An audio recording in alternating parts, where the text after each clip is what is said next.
You are listening to Know You're Crazy. My name is Susan Denee. We all have crazy.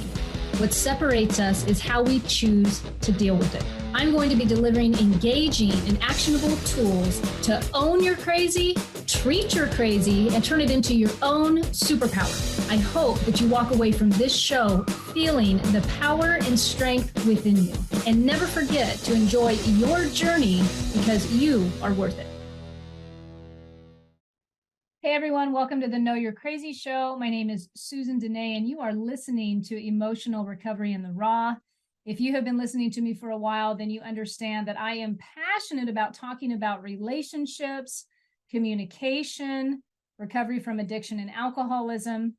And often when I am working with individuals or couples, I share a story or two about me and my wonderful beloved husband, Joe. And today I had a couple scheduled that they were going to come on and talk about their podcast, and they canceled. I did not ask why, but I got to thinking, you know what? I wonder if Joe would like to sit down with me on the podcast today so that we could share some of our best practices that have brought us to this point in our relationship. Now, I would like to say we are both recovered alcoholics. I am 22 years clean, and Joe? 19. Joe's 19. You know, one of the things about recovery for me, and the reason why I thought it was nice to post this show as sober couple talk, is because if my belief, being in the rooms for as many years as I have, we tend to be emotionally erratic people. And yes, I stole that straight from the literature. So if you're somebody who reads our literature, you know where I got that. But I truly believe it, that we are emotionally erratic people, especially in the beginning days of sobriety. And so we come in with all of our behaviors, all of our dysfunction. We've been super selfish and self-centered. Sometimes we don't even know to the extreme. Some of us come in thinking that we've done nothing wrong and we have no resentments and we are, shiny and bright and all we need to do is stop drinking. Then we get sober and we realize that, oh no, we've got these things that come up for us. And when you take two individuals who have both experienced that, and have both come from a background of extreme alcohol and drug abuse, and you sober them up and you pretty them up and they do a little bit of work and then you put them in a relationship together. And let's just hope that everybody hangs on and gets through that experience and stays together, whether that means they stay married and maybe they don't stay together, and that's okay too. But for today's show, what Joe and I are going to be sharing is some of our experience, strength, and hope as a couple in recovery. Yeah. We talked about a few topics, and it was interesting. Even as we were talking about these topics together, we were realizing that we were talking about the same words, but both of us had a different perception. And one of them, it made me really chuckle because he has said these words over and over, and I've been thinking it meant one thing, and the whole time he meant something different. So that's kind of what's cool about getting to what can a couple in recovery, what are some things that we can work on together? What are some traits that we practice in our marriage? And I'd like to say that Joe and I got together. This is my second marriage. Third. Number 3. 3 times charm. 3 times the charm. And we have come from backgrounds where communication or behavior management wasn't exactly at the top of the list. In fact, it's been a lot of tripping and falling and picking one another up and duking it out, not literally, but emotionally, to really get to a point in our relationship where we can come in and do something like this and talk. I get to see the miraculous recovery in couples that I coach. Between being a certified coach and emotional elevation coach, I get to see the wonderful, miraculous turnarounds, the light bulb moments. Had a few of those with a couple this last week, which was just beautiful. But the core of that work for me really comes in my real true life with Joe and the things that we learned together and how we've learned to navigate some pretty rough hurdles. I'm opening up the show kind of like with our story. And part of our story is not only have we both been married before, but we have a blended family of 5 children. And within that blended family of 5 children, we've had addiction come up in our children. We've had mental illness come up in our children. We've had parents recently over the last few years die. We've experienced witnessing one another go through grief and frustration. and then we're both sober. So there's an attention and a dedication to our own individual journeys that we also Absolutely. can pay attention to. Yeah. So when I asked Joe, um, and actually, so would you like to talk about how we met? No, I'll let you. He's like, if I get stuck, you need to talk. I'm like, that's I do this every week. Okay, I'll talk. So well, actually, ironically, this week we're going to celebrate 15 years together. Friday.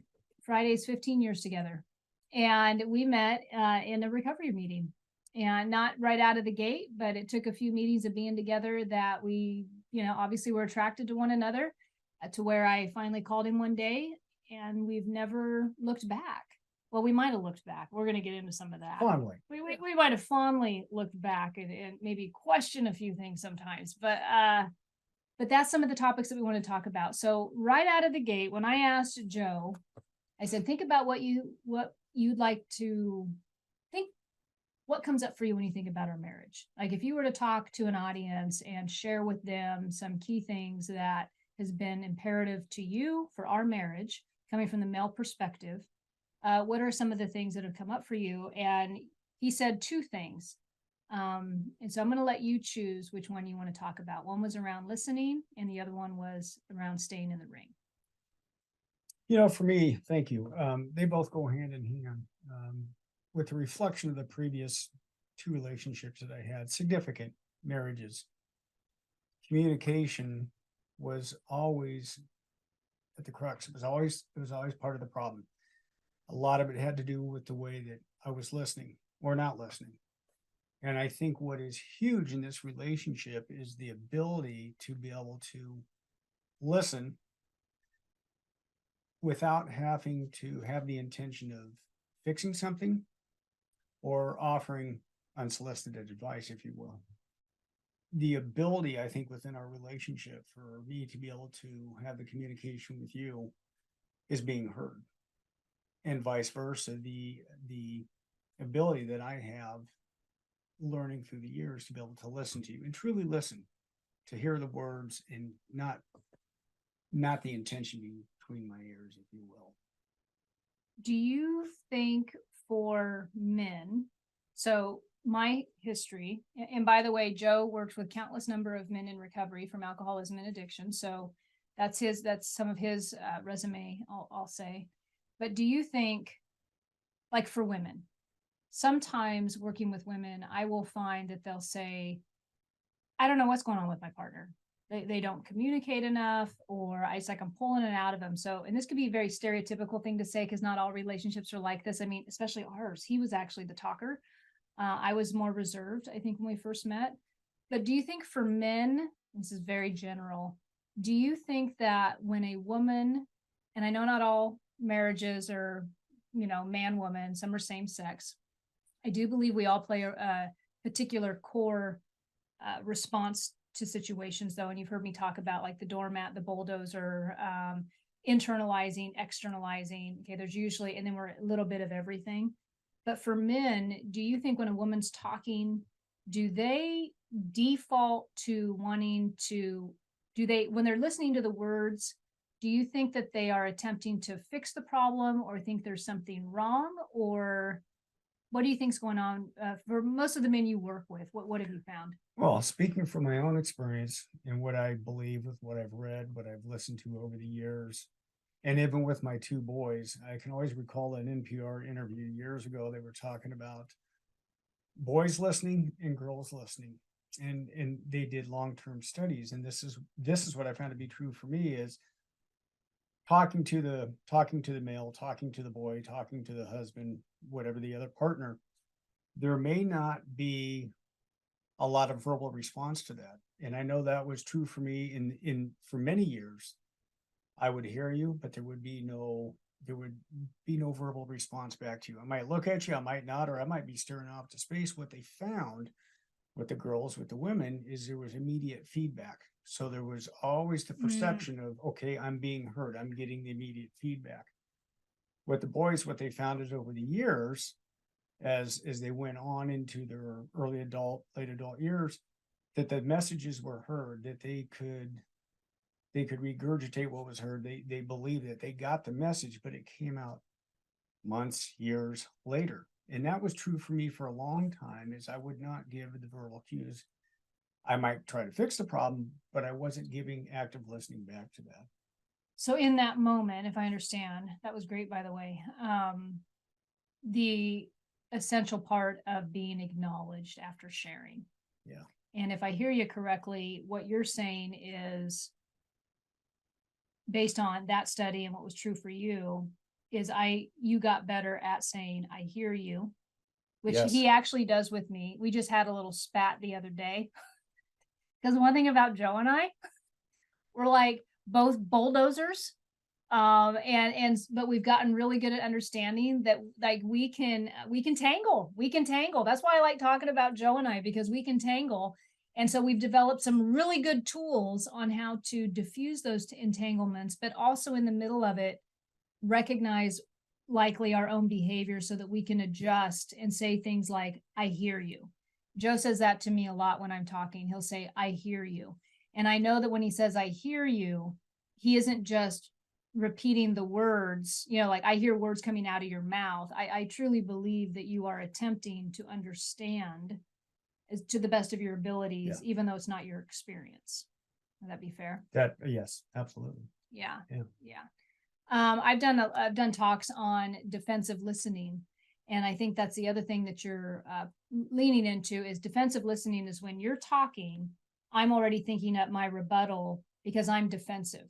And so if I'm defensive in this conversation, then I'm fighting either to be heard, or I'm fighting to be right, or I've lost the ability to now authentically connect with my partner if I'm defensively listening. And so, I mean, and that really is it's a relationship skill. Yes. Like, it's a relationship skill. It took us a while to finally be able to get in the middle of the storm of a heated conversation and somebody surrender. And there's been, yeah, There's a lot to that. there's a lot to that. We had it happen. Like I said, we had a scuffle the other day. Something was brought up, and I felt that it was an insult. He did not feel the same way, but I woke up the next morning with an emotional hangover, and very angry. And what I learned about me in the relationship is if I'm emotionally occupied the next day, this is the first thing I had to learn, because when we got together, he was the talkative one. Joe actually forced me to communicate, like, with his words. He didn't force me literally, but he would ask me lots of questions. And so what I started to learn about me is I hold everything. I would be super quiet. And that's how my first relationship was. I didn't communicate hardly at all. And so now what I found for me is if I'm emotionally disturbed the next day after having a heated conversation or an interaction with him, that's my first clue. I need to communicate. I need to communicate. And that's not always pretty, right? And so so the other thing, I'm going to talk what I want to go into, because you mentioned this when we were sitting here before we got on here, was how you learned about how you reflected after a heated conversation and what that was for you, your timing of your reflection and what you learned about that. Cause I think that's really huge for people to hear. Yeah. And I found this within this relationship and have been able to build upon that. But what I found for me when we first got together is by this time, I am the talker. I have learned over the years through lots of help and just other men in my life, communication's huge. And ironically for you, you would hold yours back where I was more like a 5-gallon bucket getting dumped upside down. Everything came out at once. What I found for me to be true is that I may not get down to that truth of what's going on, whether it's the truth or my perception of the truth, without a lot of processing and talking. And for me, I get to that through the verbal communication, not in writing, not in silent reflection. So for me, what might be a 5-minute conversation for somebody else could be 30 minutes, half hour, couple hours. We were talking before the show that in the very beginning, I would do a lot of my communication at night, 8, 9, 10 o'clock till the wee hours of the morning. That was my MO for hours, and would get down to the end of it. And what I quickly found out is that was not your MO. No, No. my MO is we're going to quietly reflect in the morning. We're going to get up at, 4:30, 5 o'clock in the morning. We're going to have our cup of coffee and then we're going to sit. So if you notice when I was talking about the story where we had our little scuffle the other day, and I said, when I wake up emotionally Yes. disturbed, right? Did you hear that? So that's my pattern is I can go to sleep. I'll just compartmentalize, put it up here, but I wake up with it. And then I'm in my quiet reflection time. And so, and so even with that, having what you're saying, so we learned good timing for conversations. It's Yes. to read the room. And sometimes it's almost impossible to read the room if you're flooded with negative emotion or you're passionate about something and you want your partner to understand. Sometimes it's hard to read the room and not throw it all out there at once, right? Walk away.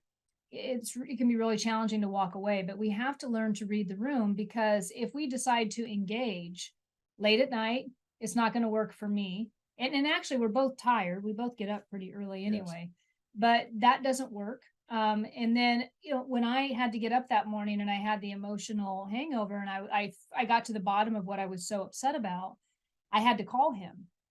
And I had to really take into consideration he had left for work. Now he drives a lot at work and he talks on the phone a lot at work. So, but I had to call and like ask, is this a good time? Because I need to talk about last night. And so then he gets to respond yay or nay, or if he's busy, then I'm going to have to withhold my conversation, but I don't get to nag him. That's for me. It's not appropriate for me to then slip into my own fear and my own worry to the point where I'm going to nag him at work all day. Like that's just inappropriate. It's inappropriate behavior. And then it's all about me and my fear. And so that's kind of going to lead me into, so before I go on, because we were both talking like, oh my God, just don't vomit all over the thing, because we could talk about all kinds of stuff. And I said, we can't say that till the end, because otherwise we're going to get it all out in like the first 10 minutes. So before I move on that, so what I'm pointing out is how important it is to discern about the Yes. timing when you're having those conversations. And then the other point that I'd like to make that you're sharing on that got us here was the importance of understanding how you process and how you reflect and when that occurs for you, because it may not be the same as your partner. That's absolutely true. It may not be the same as your partner. So Joe and I, we went through a phase, well, mini phase. I think just things come up Yeah. and we learn. And we learned about that one the hard way, I would say. We both come from exes and kids and, the whole nine. And I still remember that we were having a talk with one of our exes, I don't know, and the kids. And if you're a blended family, talking about the ex-spouse and the children can be a sensitive topic, even when you don't want it to be. And even when we actually had amicable divorces and, Yeah. but the point is it's still a sensitive topic. So do we want to bring that sensitive topic up at 9 o'clock at night? And the No. other thing, no. No.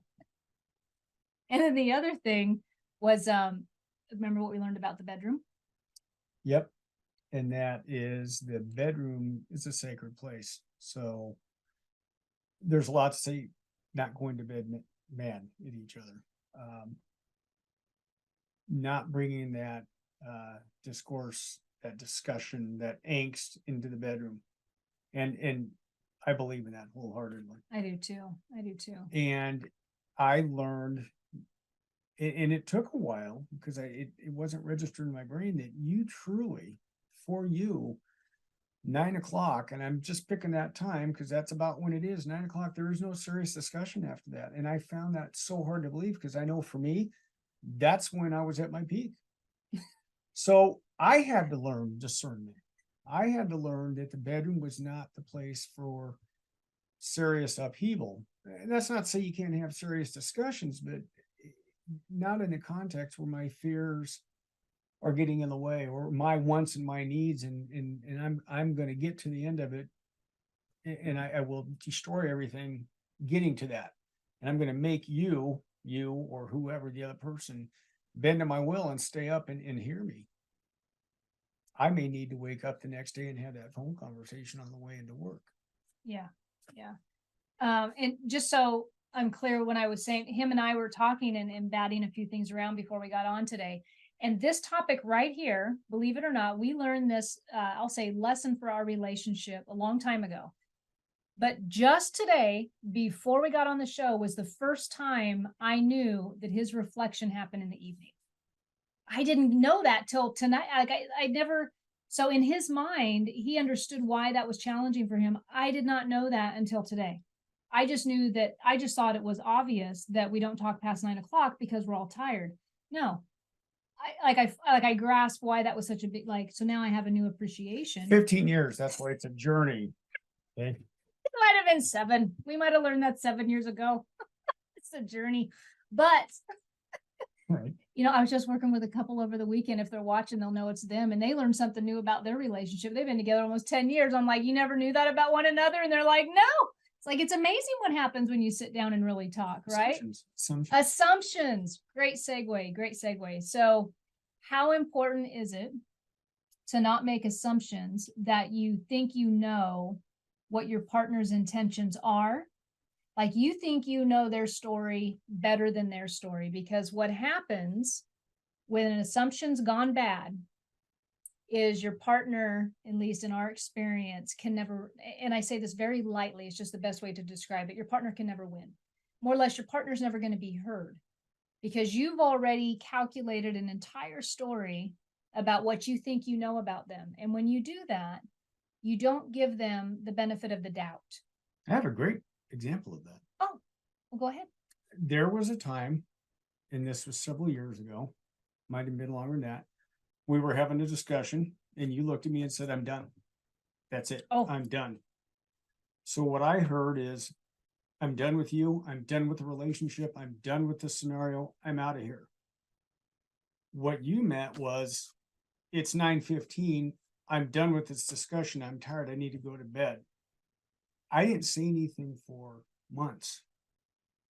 And it just came out in a discussion. And I can remember you looking at me going, oh my God, no, that's not what I meant at all. I just meant I was done with the discussion. I needed to go to bed. I had to work the next day. And that was it. Yeah. So classic example of an assumption gone awry. And also a very good way to make that full circle moment with how we learned not to communicate late at night. That right there is a perfect example of that, because that conversation was in our bedroom and it was happening late at night. And one of us was throwing our arms up saying, I'm done. And that's exactly how we got to that point of realizing and really reflecting together on the relationship. Like, this just doesn't work. It's late. It's at night. I'm up at my peak and I'm driving. Yeah. That's good stuff. All right. So the other thing, so what was one of the things I was going to talk about? I was going to talk about the impact our words have on one another. One of the things I think that we do pretty well, but we had to get here, right? We had to get here. Like I said, we were kind of messy and a couple bulldozers when we would get our emotions all up on edge. And when we got together, we didn't get together and move in for 5 years. Yeah. We had 2 separate lifestyles, essentially, which I don't know if people in recovery will relate to this. It's kind of a big deal when you're in sobriety that you don't move in with each other within 30 days. We shouldn't have to pat ourselves on the back for that. But for sober couples out there, you know what I'm talking about. Right. If we make it past like a year and not living together, like, we feel like we're doing really good. And so I felt that Joe and I did really good with that, but we were also kind of forced discipline into that because we had children. And we didn't have I don't know about the capacity, but neither one of us felt a strong necessity to blend all that home together right away, which I'm so glad that we didn't do that. So when I say that we really went through some bumps, especially when we moved in at the 5-year mark and learning about one another, but our communication and the words that we use with one another and understanding the impact of our words on one another. Truly understanding what your impact is of the words on your partner. Because I don't know about any of you, but I can be a real jerk. I can have a bad tone. I'm a punisher. And he can be a punisher. He can be a punisher. So I don't know how to describe that. How would you describe your punisher mode that you'll go into? Oh, I learned that from my martyred mother. Oh my God. But that's another show. That's quite another show. But how do you describe that? Because there might be some punishers. For me, would be driving a pointer cross. if you have made a mistake, driving that point across several times until I get the reaction that I think you should have that would be appropriate. And verbal, emotionally, and that is something that I don't have to do anymore, but it was certainly a learned trait, and it was something without a lot of help that I didn't even character defect, if you will. I was kind of reminded of that one of the stories where they talk about the alcoholic coming out of the tornado shelter, looking around after the tornado and coming up and looking around saying, isn't everything grand? Ain't it grand the wind stopped blowing? But I still have a lot of work. I got a lot of ripped up, torn up stuff that I have to clean up, and that's just one of them. How would I know that I have a punishing demeanor if I wasn't privy to that, if that wasn't my MO? But at the same time, I know what the opposite of that is. Yeah, so if you're the punisher at times, I would probably be the avoider. Where I'm going to try solving it in my own head and not communicate. And that doesn't do any good, because what happens then is I would fall into old patterns of not expressing. And just, but what happens when I don't express, when it has gone toxic in the past, is slowly not expressing will come into judgment. It'll come into judgment, and there's a slow crawl of judgment against my partner. And so that's why in the beginning of our relationship, you were much like, what do you need from me? Getting me to communicate, because I was so used to that behavior in my past marriage, that learning how to have the courage to express and then be okay with the outcome of that. Because as him and I fumbled with learning how to communicate with one another and not taking it personally, that's a big one. And it gets very hard to do sometimes. Yeah. We weren't always great on our deliveries or on our receiving. We weren't always great on receiving one another's, I'd like to think that when I communicate that it's just going to be all soft and cuddly and stuff. But the reality is my communication can be very harsh sometimes, or my tone of voice can be awful. And that's going to have an impact on you. Right. And so when we're talking about the impact of our words on one another, the impact on our behaviors, the impact on our tone of voice. Yeah. And what can be really tricky, and this is one of the reasons I love working with couples, is we don't always realize how hurtful that is. And the person that's been receiving the hurt or receiving the daggers doesn't always know that they're hurting. They've become so used to it that they don't know that behavior shouldn't be accepted, or that they're worth more. They are worth more kind words from their partner. It wouldn't matter anyway. It wouldn't matter anyway. Right. And I don't want our relationship to ever fall into, it wouldn't matter anyway. Right. But I will share, it's like I said, it's been really, we've had some challenging times, some real challenging times together getting through that. All right. Absolutely. So impactful wording, pros and cons. On the end of that, we have an agreement with one another, no below the belt shots. I talk about this on the show sometimes. There's no below the belt shots. That means there's not insults. If tempers have really flown in the past, we've gotten pretty good about it now. We don't quite get as obnoxious as we used to. But if tempers do fly, we try not to throw the F-bomb out there. Restraint of tongue and pen. Yeah. Walk away. Huge. Walk away. Absolutely. Yep. And even if you're not walking away, remove the swear words, because they are aggressive and they are demeaning. And they're threatening. You usually come out of hurt. They come out of hurt, but it's hard to come back on swear words. Yeah. Okay, so having said that, we're at the half-hour mark, folks. So we are going to take a break, and when we come back, I've got all these cards just sitting here. We got all kinds of things we could talk about. I'll have to have Joe back if you folks want Joe back, and we can talk more on other topics. Other than that, we will be back here shortly. If you ever are looking for a coach for your recovered coupling, I would be more than honored to assist you in that. You can reach out to me at my website at Denee, DENEE.com. If there are any men out there who are wanting to work with Joe one-on-one, you can also just email me. I live with him, so I'll get him the email at SusanDenee.com. Other than that, we will be back shortly.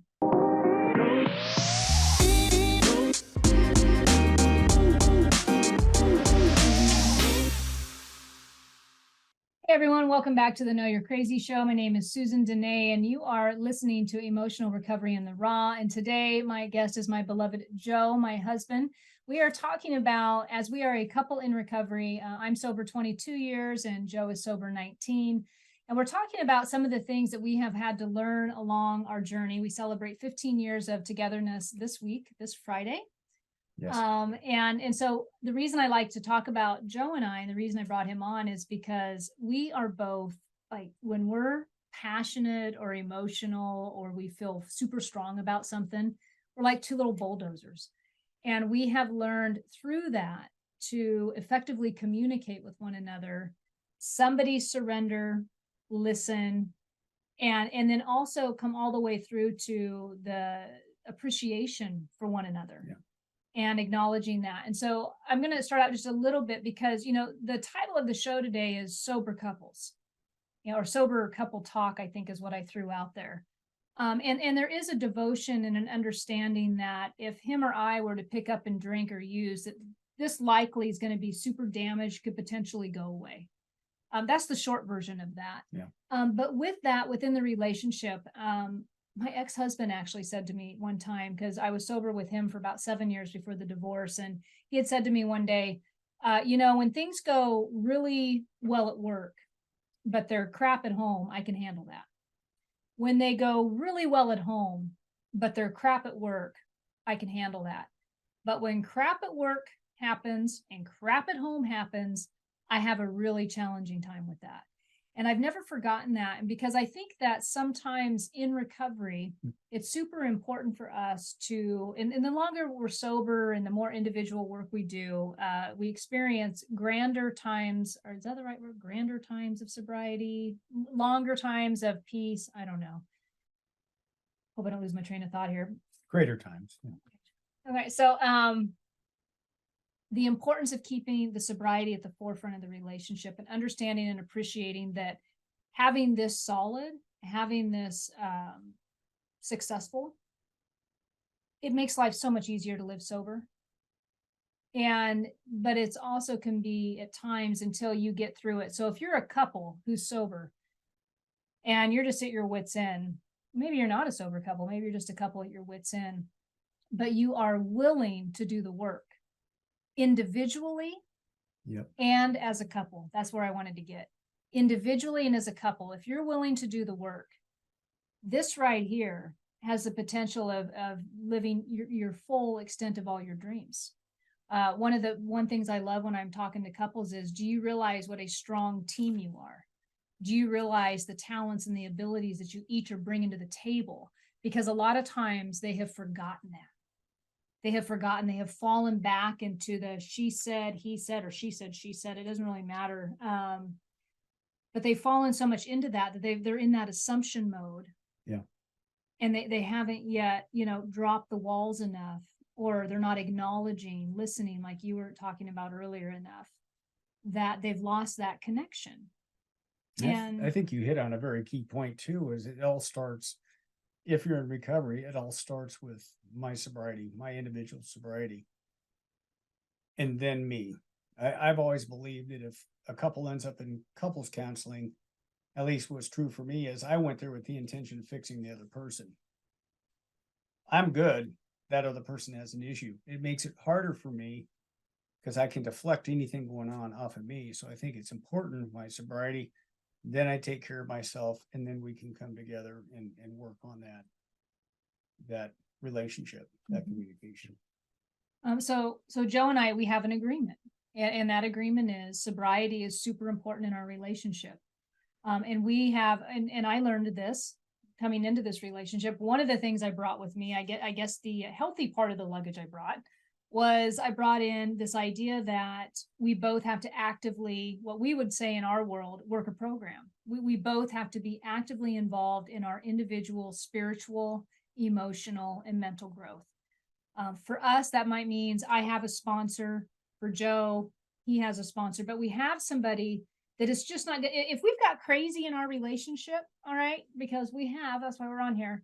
If we've got crazy in our relationship, we believe in outside help. Yeah, It absolutely. doesn't necessarily be therapists. It might be sponsors. It might be coaches, but we believe in that because we know that there's something that we're not seeing, because if we've taken away appreciation of this relationship, then we're missing something and we're stuck in our egos individually, Yeah. or we're stuck in our assumptions or our sick thinking. Yeah. Yep. Absolutely. So some of that individual accountability is when there is a repetitive pattern that's not serving the relationship, and one partner just won't look at their part. Yeah, your hands over here. Oh, trust me, I've been there. But one partner, or they just can't see their part. But because they don't reach out and talk to somebody about it, they'll stay like that for a long time. While the other partner is really stuck in this frustrating circle of, I feel alone, that, they're blah, blah, blah. And sober couple talk is because when we are in sobriety, it is super important for Joe and I, and I think I am speaking for you fairly, to keep that at the forefront. Oh, yeah. Yeah. You speak Okay, thank you. So if you're a couple in recovery, and this is a question that we have asked ourselves off and on throughout the years, and I had a very wise woman that we both know say it to me one day. She's like, Susan, I think you might have a little dry alcoholism going on in your marriage. I'm like, oh, what? We're both helping people and we're both going to meetings, but there was something missing in it. And she was picking up on it. And there was some dry alcoholism. And so essentially, we have to also be comfortable looking out for one another's behaviors. And that can be a touchy subject. I mean, how often are we open to hearing feedback from our partner about our behavior being obnoxious? actually quite a bit Today, right? But it took us a while to get there. Yeah. It took us a while to get there. Yeah. Okay. So let's talk about staying in the ring. Oh, yes. Joe, this was one of Joe's topics, staying in the ring. So I'm going to let him talk about staying in the ring. It's interesting. And I just found out before the podcast here that we both talk about staying in the ring. Her perception was different from mine. Mine was literally in the communication. Whether it's in the heat of a discussion. Well, for me, it was about staying in the heat of the discussion, of staying in that ring and being willing to listen, being willing to speak my truth, and to not do it from a defensive position where all I'm doing is just waiting to attack what you have to say and shooting down everything that you're bringing up because I want to be heard. It's also important to have somebody else who's willing to stay in that ring with you so that you can get to the crux of what's going on, whether it's my misperception, my fears, my being hurt, or conversely, if it's something that's important to you, when you called the next morning after the discussion we had the prior evening, of being able to stay there and to listen to what the other person has to say without stomping on it, dismissing it, staying in that uncomfortableness, if you will, that ick. That's a good way to put it, to stay in the ick, because I firmly believe in this too shall pass, good, bad, or indifferent, whether I can tell the difference between good or bad, but staying in that ring. And that was what was frustrating for me in my previous relationships is that the people that were put into my life at that time, the ability to stay in the ring together was very diminished. So there was always a lot of unresolved issues, if you will. Would you say that there's also a way to be toxic while you're staying in the ring? And so what you're talking about is staying in the ring in a healthy way.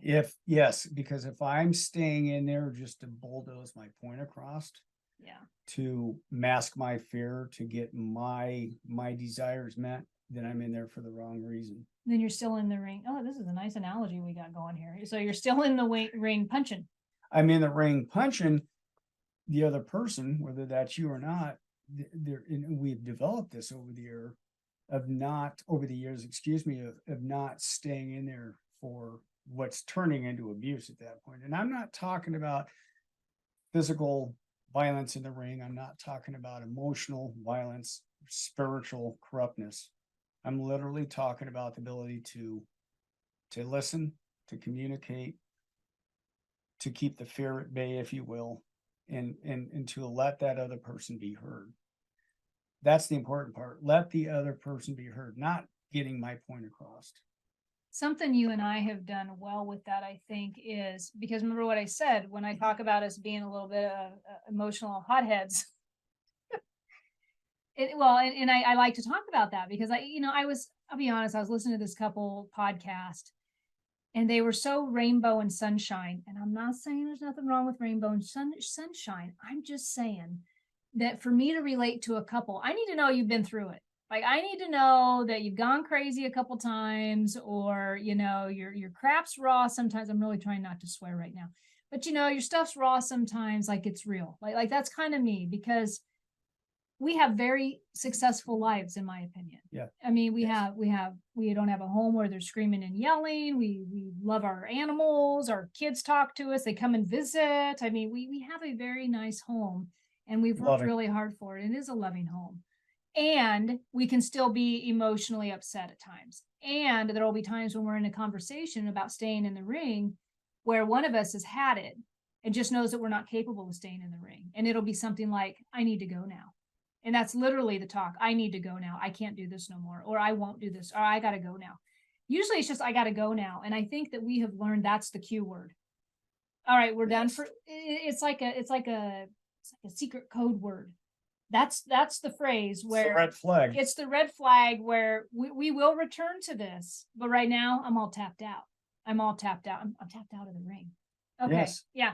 So interesting talking about the words that we use and what we mean. We've been talking about, he's been saying staying in the ring now for, I don't know, when did you start saying that? A couple months ago? No, We've been thinking it. It's been a while.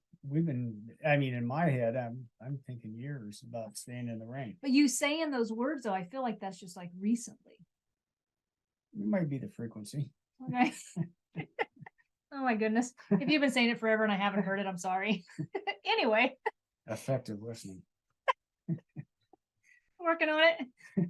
Okay. So staying in the ring. Here's what I thought he meant the whole time. Well, this is what I meant by staying in the ring. Which is just as true. Don't break up. Don't abandon the relationship. When you're staying in the ring, you're not running for the door and all hell's gone loose, right? Like you're like, I'm out of here. So flight or fight. Him and I we would talk about this in the beginning, especially after we moved in together. But even when we weren't living together, I think almost sometimes when we weren't living together, it was harder with fight or flight because there wasn't like that combined responsibility of the home. So it would have been easy to fight or flight, quite honestly, and just break it off. So what we never did, but we talked about when we would have those thoughts, or we would have to ask one another, are you going to leave me? I mean, those would be like, we would literally ask that question. Were you thinking about leaving? And every time we come back, no, well, no, I'm not. But we had to get that ugly, and I'll even say this, ism out on the table. Yeah. And out of the hidden thoughts that we were having. Good way to put it. Yeah, I had to get the ism out. Like, remember that the crazy is the enemy in the relationship. It's not your partner. It's the crazy. Anything, in my opinion, can be talked through. But in addition to taking that individual accountability for our behaviors. And so I feel like there's just something telling me I do need to say this.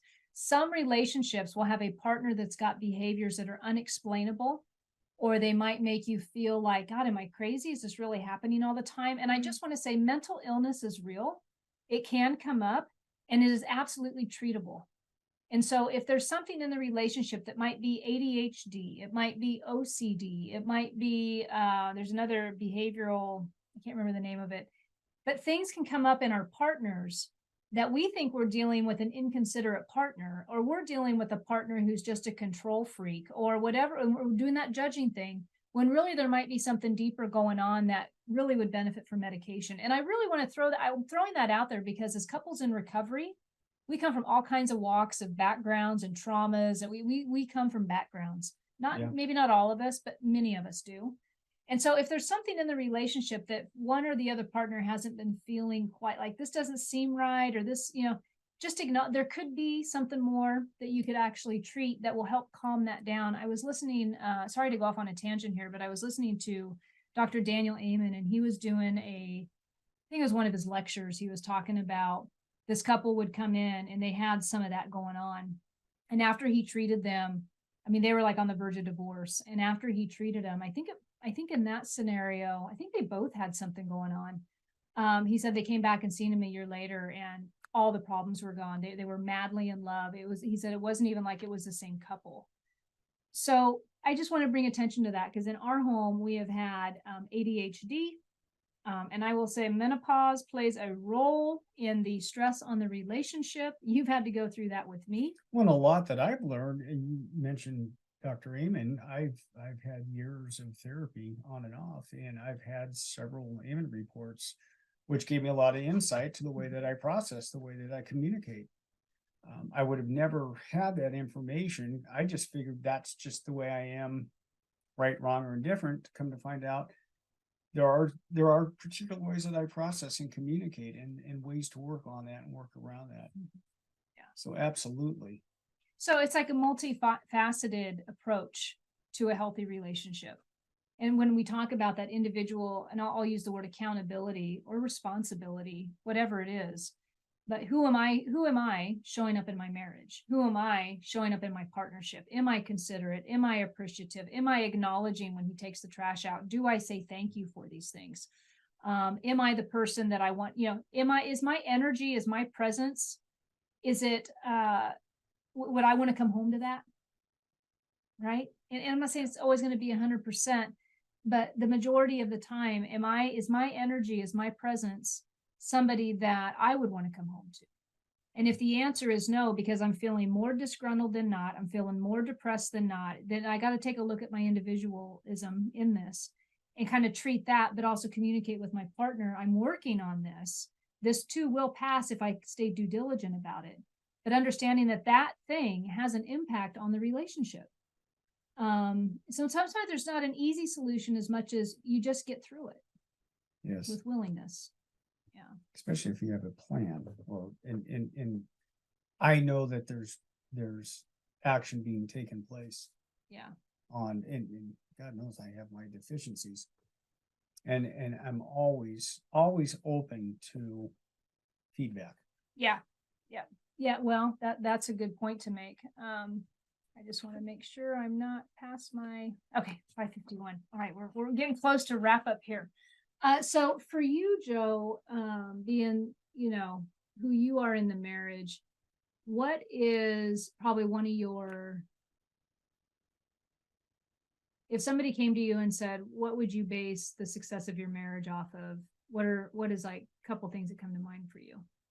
Like the top items, right? Yeah, it's funny. The first one that comes up is restraint of tongue and pen. Yeah. I don't always have to open my mouth and state what I think. The other second item that pops in, and they're very closely tied, is I don't have to fix anything automatically without what's it, unsolicited advice, if you will. Yeah. I came from a background, the way that I was raised, mother, father, two older sisters, youngest and only boy. I was the fixer. And I would listen and then solve and problem solve, and I would go fix things. And that's why, and you pointed that out earlier, is I will literally say, do you want me to just listen? Or are you looking for feedback? That took a lot of years and a lot of work. Yeah. Yeah. And I think the other thing is just respecting the other person's perspective. Whether what I said or my intentions, what was the impact? What was the impact? What was the effect that my words had on you or somebody else that I'm communicating with? And respecting that that's their truth, and then not fixing that. I think those are probably the top three. See, what comes to mind for me is the ability to give my partner a lot of grace, the ability to give them grace, to remember that when I signed up for this relationship, I signed up for it because I enjoyed their presence. I enjoyed all their attributes. Uh, Over time, when other things start coming to the surface, I always remind myself that if I'm going to be a good partner, then I need to give my partner some grace. That means that they're going to go through growth spurts, they're going to go through speed bumps, they're going to have their own journey. But if I can give them grace and not critically judge them, I think when we fall into critical judgment of our partners, we are really, really in for a bad experience. And so to stay open-minded about my partner and to be their advocate uh, versus their enemy. I don't ever want to come into a home where I have disdain for my partner. I just don't want to. I don't want to. We've used those words. I'm not your enemy here. Yeah, we have. Another thing that we learned one time along the way was this isn't a parent-child relationship. If any of you are parenting your partner, knock it off. That's right. No shaming, no to-do list.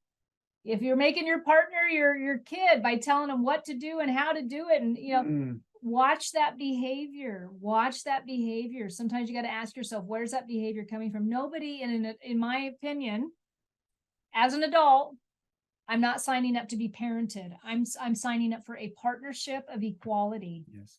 Right? Like that's what I'm saying. I don't want to be parented. You're not my dad. I'm not your mom.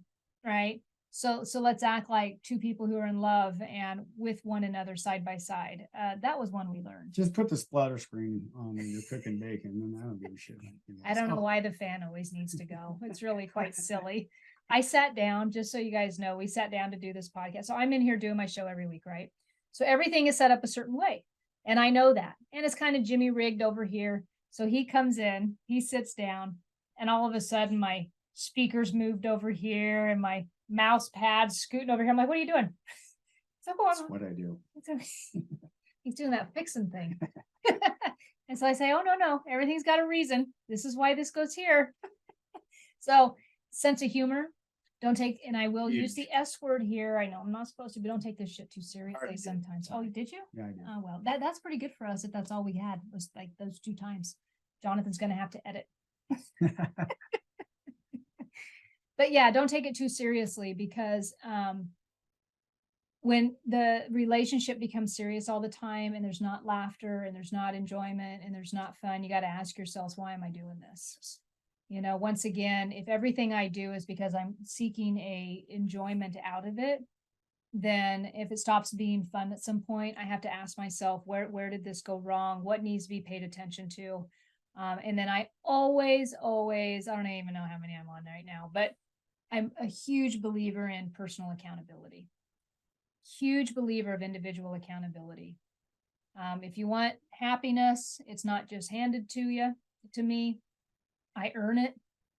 I have a responsibility to my mental health, my emotional health, and my physical health.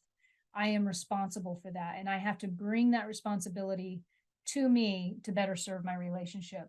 And I am probably almost overkill on that, right? But that is my belief system, that I am personally accountable for my behaviors and my tone of voice and my energy. And I have to be accountable to that. 100%. Well, thank you so much for being on the show. No, thanks for I really enjoyed it. Yeah. And, I know we've got a ton of other stuff we could talk about, but show's over. So anybody, if you're a couple in recovery and you're interested in some coaching around that, and it's not therapy, folks, it's coaching. It's a fine line, but it's coaching. Feel free to reach out to me at Susan Denee. It's DENEE.com. Just shoot me an email. My email's on there and I'll get in touch with you. If you want to work one-on-one as a coach, also I'm for hire there. And then if any men out there are looking to work one-on-one with somebody, Joe, you can reach Joe through my website. Same way, just shoot me an email and I will put you in touch with Joe. Having said that, thank you for tuning in today. It was a pleasure to listen to us. And thank you, hon. And have a blessed one. And I will see you next Tuesday. You have been listening to No, You're Crazy. Crazy. And my name is Susan Denee. We are identifying, understanding, and treating your crazy one episode at a time. tune in to transformationtalkradio.com.